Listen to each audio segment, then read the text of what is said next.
Hi guys, and welcome back to the channel. For today's video we're heading down to South Wales, specifically to Cardiff Bay. We're going for the Seafarers monument down there. I've never been to the monument. I go to Cardiff quite regularly, and I'm actually popping over from an event I'm photographing at to shoot this one. So it's an evening shot we're going for this one, and I'll show you the result on screen next.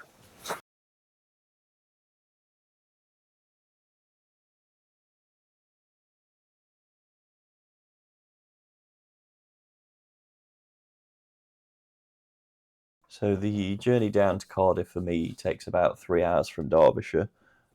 This was about the most eventful thing that happened. The M4 got closed for a brief while.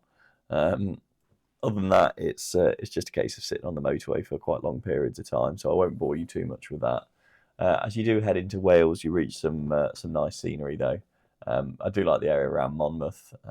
It's not a bad journey down. Cardiff itself is quite an easy city to get around. Everything's quite well signposted, so I don't think you'll have too much trouble in terms of access to this location. There are a few places you can park next to Cardiff Bay. The Red Dragon, I think it was, that I chose, that was free with certain restaurants, hotels, etc. So that was good. You do get to cross some bridges, which is always fun. You get to look over the water as you're going over this one, which is quite nice. Be aware of your speed in Wales. The police tend to be quite hot on speed cameras, so do be mindful of that. In terms of equipment for today, I tried shooting with the 28-70 f2 lens during the day. I popped over in the afternoon to have a look at it. It wasn't quite the right focal length for what I was after, so I ended up shooting with the 50-35 2.8. It was handheld. I say handheld, the camera was rested on the floor and supported by my hand, so it wasn't stable, but image stabilization made it a good shot. So 15-35 2.8 on a Canon R5 handheld. So for today's shot, we were at 15mm. We used the widest focal length of the 15-35 for this shot. Aperture was at f3.5. I needed it to be quite low to get a well exposed shot, and I kept the noise low by using a low ISO.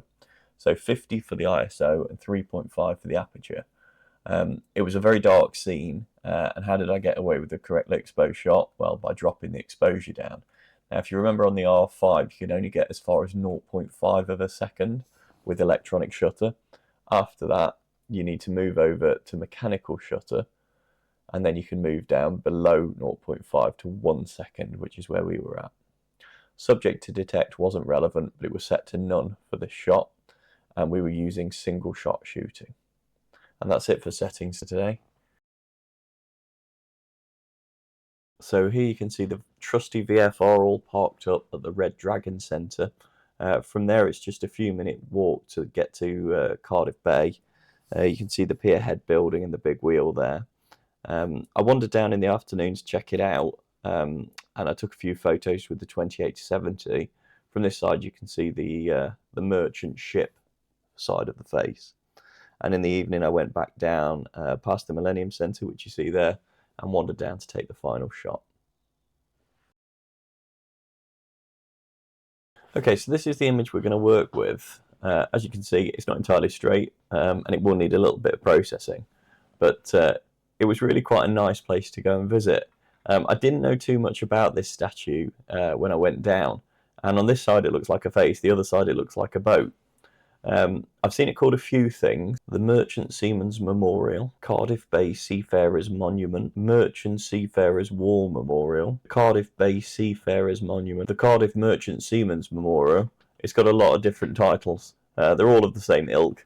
The idea is it's a merchant ship on one side and then the dead sailor on the other side, and it does look quite cool. I wanted to go in the evening to try and get a shot with a nice moody cloudy sky. Sadly it was pretty well cloud free that evening, so that wasn't on the cards. But what we'll do is we'll start by rotating this. I'd rested the camera on the ground and against my hand, so the angle is the angle. I sort of don't mind what that looked like when I took the shot. I'll tidy that up now. So I would guess it wants something like a 5-degree anti-clockwise rotation. So image rotation arbitrary. We'll do 5 degrees counterclockwise to start. That's probably not far off in places, actually. We are going to obviously have to crop it.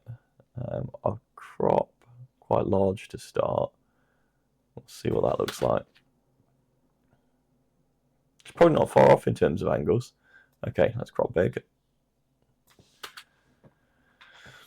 Right, so distractions. We've got this building protruding out the side, which is the Senate, and we'll get rid of that first. So I've got a 400 pixel brush size. I'm on the clone stamp tool, so I'll hold Alt and click, and then I'll just drag some of that white sky over and lose this building. So that can go. We could lose this as well. I've got a guy with a camera down here and a few other bits and bobs that are distracting.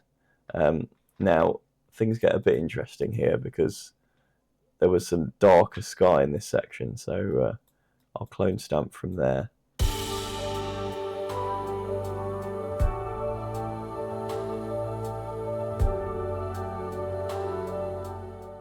Okay, we'll do a little trick we've done before where we use the polygon lasso tool. So we just draw in line with the steps, double click to finish it off, and then we'll clone stamp within that box. And that will just give us a nice clean line at the top of the steps. Okay, so we've got cloud there now. I'm going to crop most of that out anyway, but it was just getting rid of some of that distraction. I do have people to lose here. They're not too distracting, but I think I will probably take them out anyway.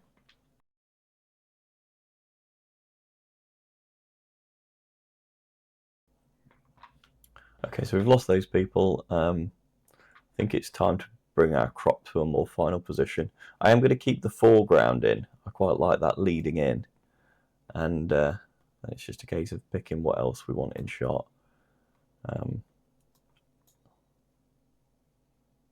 Could bring it in as quite a landscape shot. And that would be interesting. Maybe need a little bit more sky to offset the foreground, all these paving stones. That's not too bad. Okay, I think there's a bit of vibrance to pull out. So image adjustments, vibrance and saturation. So yeah, I thought so. We get a bit of a purpley hue. So that's 34 on vibrance and just 12 on saturation, and that's good. I do want to keep it quite a dark image. I'll just have a look at shadows and highlights, image adjustments, shadows and highlights. Bring the highlights down a tiny bit. Shadows,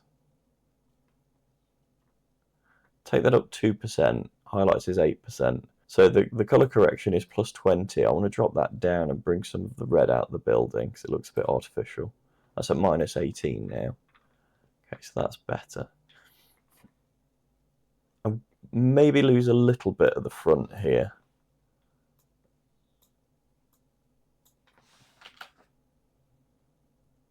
Bit too much. Okay, like that.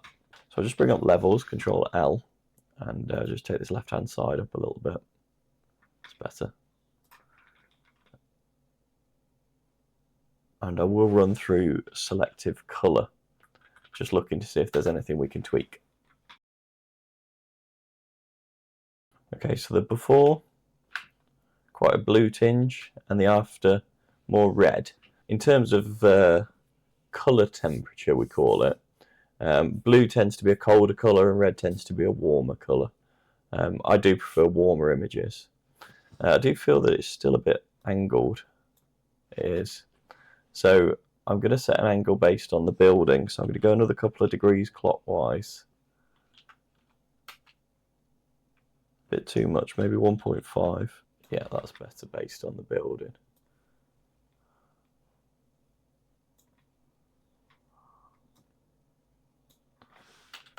Okay, just losing those edges. Okay, I feel like that's quite a nice shot in terms of pulling you into it now. So I'm going to go for the dodge tool and quite a big brush, 400 pixels, shadows. In fact, I tell you what, I'll go for a really big brush. I'll go for sort of over 1,000 pixels. Keep the exposure light, it's at 8%. And I'm just going to pull up a little bit of detail around the face.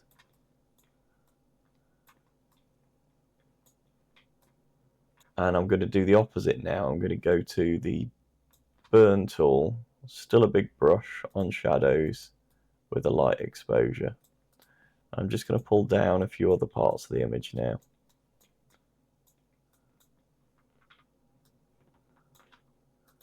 We'll have to play with midtones and highlights as well on this.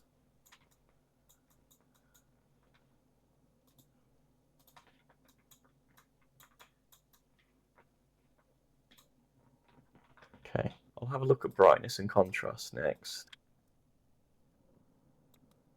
Okay, so the before and then the after. I think that's a nicer feel.